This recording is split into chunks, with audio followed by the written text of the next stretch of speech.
Yeah, we're trying to go through metal.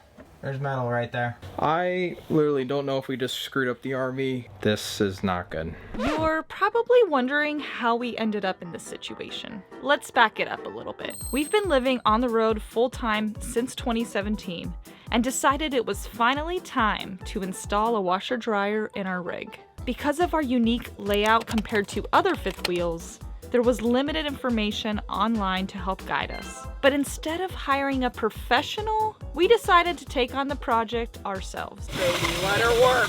Get in there, girl. I don't know. Did we ruin our RV? I don't know. And now it's a race against the clock to beat the sun going down. Whoa, whoa. Second trip to the hardware store. I told you that would happen. We literally are not going back from this. Good luck, everybody. Maybe we should have hired a professional. We'll let you be the judge. Besides sharing our install with you, we also have some tips on how to make RV repairs and projects less of a headache. You're probably watching this and thinking, wait, you already installed the washer dryer. Look at it. Looks great. Not exactly. Let me catch you up to speed on what happened. A few weeks ago, we ordered the washer dryer through Camping World online, and they actually shipped it within a week or a week and a half to our RV site on a freight truck. We went ahead and purchased the combo washer dryer that is vented, and did not realize that it needed more supplies. If you're going with the vented washer dryer, you're gonna need the vent kit, and if your vent is gonna be making a 90-degree turn, you're gonna need this puppy as well. But before that, I had to spend a whole day prepping. I went ahead and prepped this entire space. I took the doors off, I took the bottom trim piece off the shelf, I had to relocate everything in that cabinet and put it somewhere else in the RV. We knew this is where it's gonna go because in our model, the 2930 RL Solitude, our washer dryer prep is right below the coffee bar. Sounds easy, right? Nope, not for the Hanks. So right away, I'm gonna give you the first tip on making RV repairs go so smoothly. Is prep your area in advance if you can. RV repairs are not for the faint of heart, and you are working with such limited space, so you can't just have supplies sitting all over, and you can't really work on projects multiple days in advance, because this is your living space, it's all you got. In an RV, you have to plan, plan, plan. Holy cow. I got him down there. All good, honey.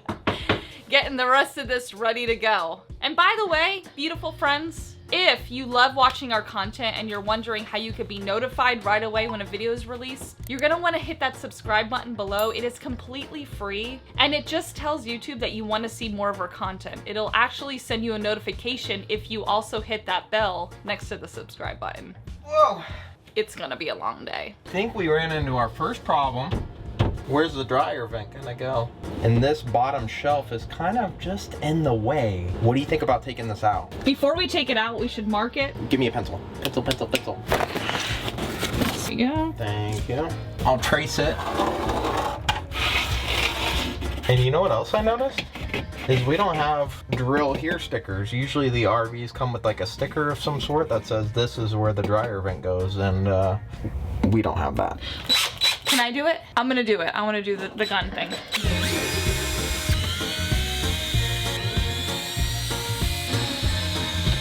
It always worries me when she starts grabbing power tools. Ah! Let me help. I'm having flashbacks. Okay, that was easy. I've been doing a lot today, so let me get that for you. Oh my gosh, this is cool. You could fit me in here. Let's go get this done ourselves. Yeah. If you have this model and you don't want the 2-in-1 combo, you can definitely take out the shelf and just put your dryer here, but then you're losing so much storage space. It's hard enough to lose that amount of storage space, let alone 2 spots in your RV, especially if you're full-time. But if you have this rig and you're a part-timer or a weekend warrior, something to think about.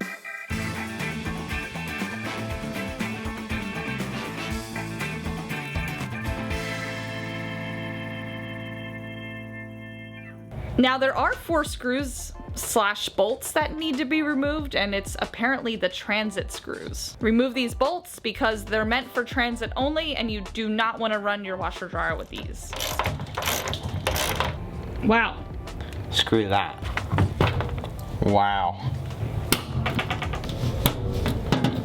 And this is a perfect opportunity for our next RV repair tip for you. And that is to make sure you have all your RV supplies, basically all your ducks in a row ahead of time. We're talking RV parts. Now, I told you earlier that we had to delay this install because we didn't have the right parts. We went ahead and ordered this deluxe dryer vent and the 90-degree elbow from Amazon, but other places you can look to get parts are Camping World, other RV dealerships in the area. You can reach out to your manufacturer to see if RV parts are available. What we're gonna do next is install this vent kit on the back and just make sure all the connections are snug there. But we're gonna need to put this on first because the way our vent is set up, gonna have to make a sharp 90-degree turn to vent out the side of the RV. This piece will go right over this white inlet, basically. Just pop it right over. There's a little metal band here on top. You tighten that down nice and good, and that's it. It's just wham. Look at that. Nice. Now what's nice is that you can move this elbow. Yeah. Like we don't know yet which direction it's gonna go. If it's gonna go straight out the side like that or if it's gonna go down a little bit. The instructions say that you wanna limit twists and turns with your vent. So that is why we have this piece. The more twists and turns you do with this piece, the less efficient, I should say, the drying will be. Measure twice, cut once, right? In my world, it's measure 7 times and cut once. I think what we need to figure out next is how far back to drill this hole to get the flexible tubing attached to this. So what I'm gonna do is I'm gonna measure the depth here, starting kind of at this lip, because this is almost center line of this vent opening. And then I wanna measure from the ground up to center line of here again, and it'll kind of give us like an intersecting point of exactly where to drill. And this is a fantastic segue into this next tip, is that get on Facebook groups for the RV that you own. And don't forget about University of YouTube. So here you can see where they drilled the hole. But according to this, you know, the center line for the dryer vent is technically right above that shelf. So now we kind of have an idea of where to go, because now we can decide how we want this vent to go out. Because once you drill that hole, there's no going back. The thing is, I think the vent is gonna sit on that top shelf if we leave the top shelf the way it was, but I'd rather we have a straight vent out the side and have good drying of this unit than anything else. One thing we can't recommend enough is actually just getting the washer dryer unit in with that 90-degree connection piece on the back. Place it back in here like as if you were to install it. That way you can get an idea of how much room you have to work with. Are you ready to drill your first hole? I mean, who else is gonna do this, you know what I'm saying? What's nice is we get to practice on a forgiving area until we have to make the big hole on the outside. So. Perfect.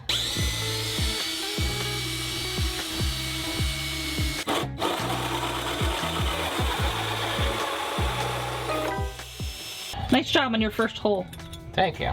How aggressive was it? Not bad. So let's get this out of here and then I'll drill from the other side. By the way, do you guys want to see what an RV looks like when you're doing a repair? There's stuff everywhere. Don't look over here. Ignore this. Wow. You're holy. Holy moly. Since we've already drilled this hole and the next thing to do is install the vent through the pantry, why don't we finish off like the water and sewer connections in here and just get that done? You want to keep your work area nice and clean, so you know what I'm saying. You stay there and we'll do all the work, okay? Directions, messy, messy. Stay as organized as possible is another tip that we are not following well. Wow. We're making sure that water is gonna come out of these connections, right? Let her rip. Oh my gosh, it's a miracle. Wow, look at that dirty, oh, it's dirty. You know what came out of it? What? Antifreeze. This is like a wet bay in here, kind of, barely, and the plasticness of the wet bay is right up against the threading of these connections, so it's hard to thread around that. You think they would like make this a little bit taller? Who am I though? I don't design RVs. I just live in them and complain about when they break. It's a hard job we have. Just enough to hold it up. Good idea. Hot water. Oh yeah, that's hot. Okay, here we go.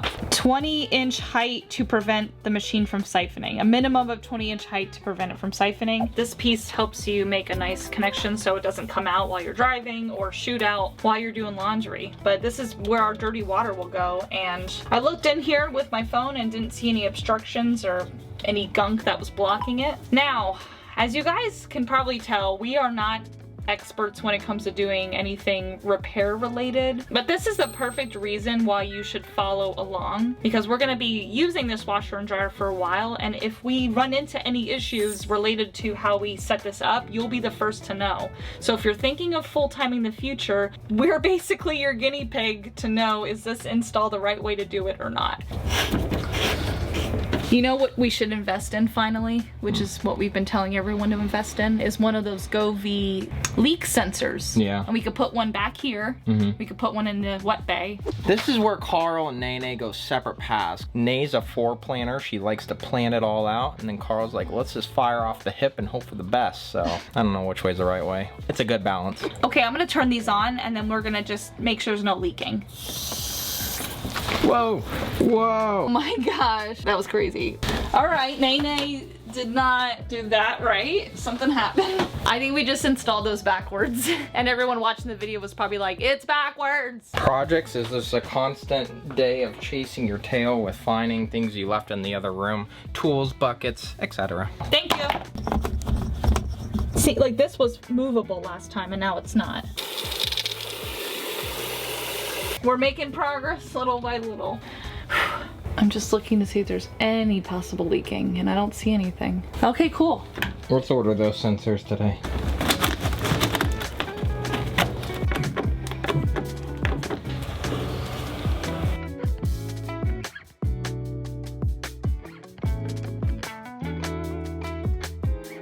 The hole doesn't seem quite big enough to feed that foil through the pantry like that first hole we made. So this next tip is park your RV decently close to hardware stores if you're doing any projects. If you're gonna do an RV project, it's not a good idea to be parked in the middle of nowhere where the closest town is like an hour away, because you know how these projects go. You know you're gonna be going in to get more supplies, and it ain't a project unless you're making at least 2 trips to the hardware store. So this is trip number 1. What usually happens is you make multiple trips, so it's fine. We just had our second trip to the hardware store. I told you that would happen. What we ended up buying was a little tool that helps make a big hole even bigger. A reamer, I guess, so we can attach to the drill, because once you make that hole, you cannot take that hole saw and make the hole bigger. And we're back again. Round 47, here we go.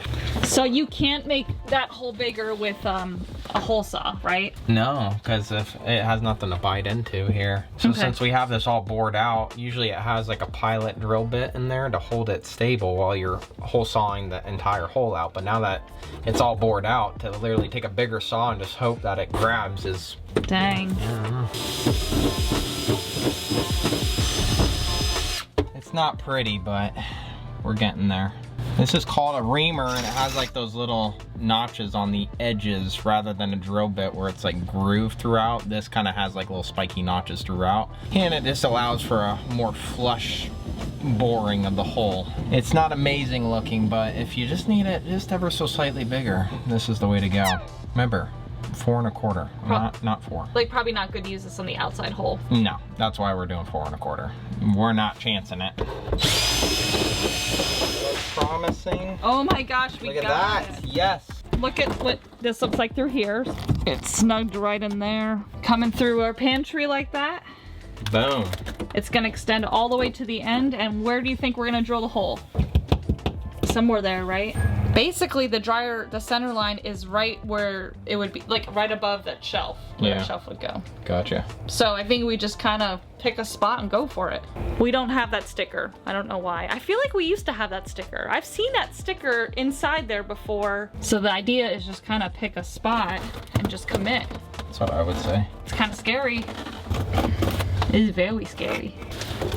Oh, smart. So you drilled the hole. You made a circle and then measured. Whew. All right, let's start putting a small hole in the rig until we put a big hole in the rig. Do you want to knock where it's gonna go? That's a good spot. Are you sure you want to put a 4-inch hole through the side of our RV? I am sure, because I've been wanting a big hole in the side of our rig for several months now. We literally are not going back from this. Good luck, everybody. We're gonna watch from this side and look for the hole. Here we go.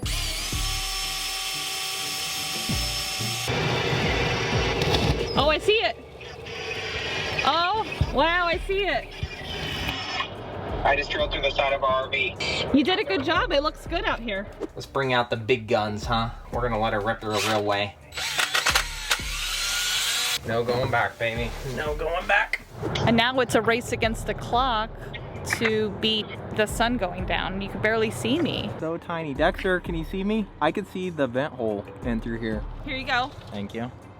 Safety first, everyone. Okay, this is the big moment we've all been waiting for. Taking it slow. Let her work, baby. Let her work. Get in there, girl.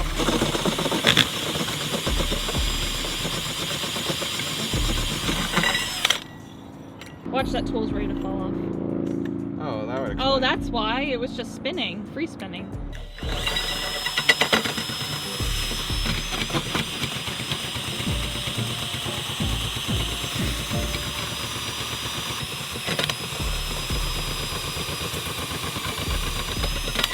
Try pushing it. Maybe it is cut.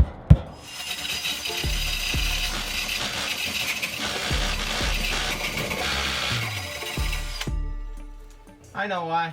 Yeah, we're trying to go through metal. There's metal right there. I don't think we were supposed to drill there. That's why I was wondering, should we have checked the owner's manual before, even though on Facebook there was a sticker there. And now there's a huge hole in the side of our RV. Oh my goodness. This is not good. Well, today we've hit wood, metal, fiberglass, insulation. We just kind of hit the whole plethora of what makes up an entire RV. So awesome. Way to go, Hanks. You just drilled a 4-inch hole through the side of your RV and hit about every material possible. Oh my gosh. Of course this was happening. I mean, sitting there drilling. I'm like, why is it not going through? Oh, that's right. We're drilling through aluminum. Man, it's crazy. It's loose. Why is it not coming out? Oh, what happened? I mean, it looks like, yeah, there's aluminum in here somehow. I don't know, you know. Aluminum framing all the way through? Did we mess up? I'm like drilling and my leg is like shaking like Elvis. I was like so nervous. Did we mess up, you think? I don't know. Did we ruin our RV? I don't know. We might have. Yeah, I definitely just drilled through aluminum. Oh my gosh.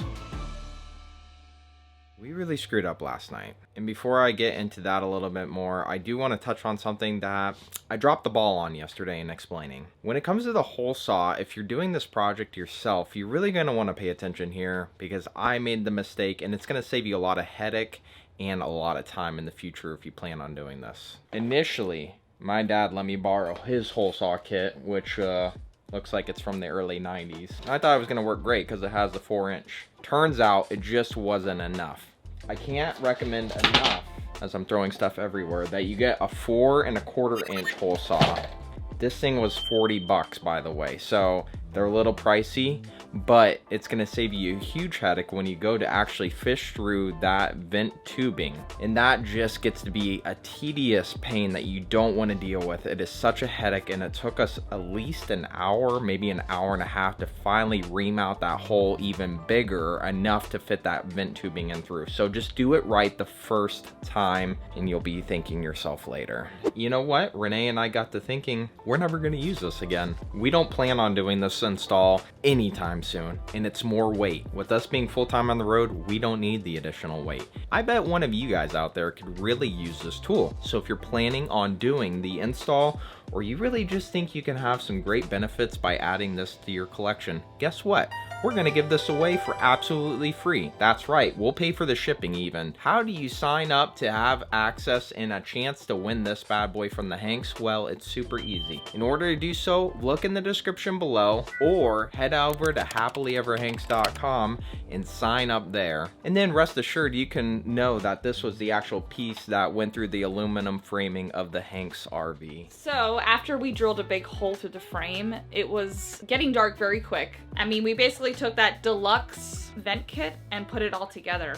The big tube that went through the hole, we did the silicone. The screws kind of went in the holes that it was supposed to, but we had to create 2 new holes because of the aluminum being like right where those other holes were. So we covered those with silicone and put the cover on. Everything screwed into place. We just have to go back out and eventually put new silicone over the entire thing. So as you can see, like it's a bigger hole considering that this piece itself is 4 inches, but we wanted to make sure that we had the proper size hole. And it's not a big deal at all. This is snug in here, and because we have silicone, a decent amount of silicone around the inside of this, it's gonna create a barrier for us. A nice barrier. Yeah. And I really like that we went with the bigger hole here, because could you imagine having to do what we did over here? Ugh.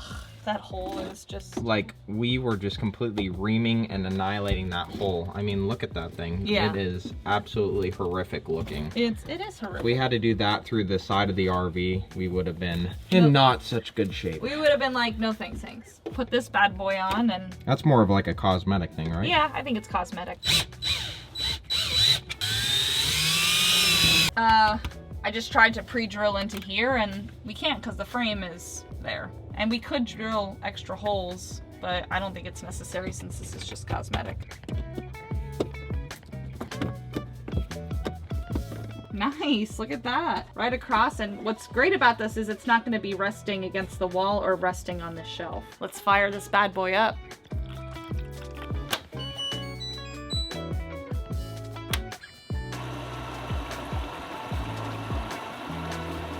Everything works, but we don't know how it's gonna hold up in the long run. Is the way we did the sewer line gonna not create smells in the RV? Are we gonna have leaks? How is the frame gonna do now that we took a big chunk out of it? The only way you're gonna know the answer to this is if you stick around on the channel so that we can continue to give updates on it. If you're looking for another installation video that we can tell you for sure worked out great, we highly recommend it, and you also do not wanna do it during the summertime. Do it now while it's winter. It's the RV airflow install video. Click that video, watch it right now, and we'll see you guys next Thursday.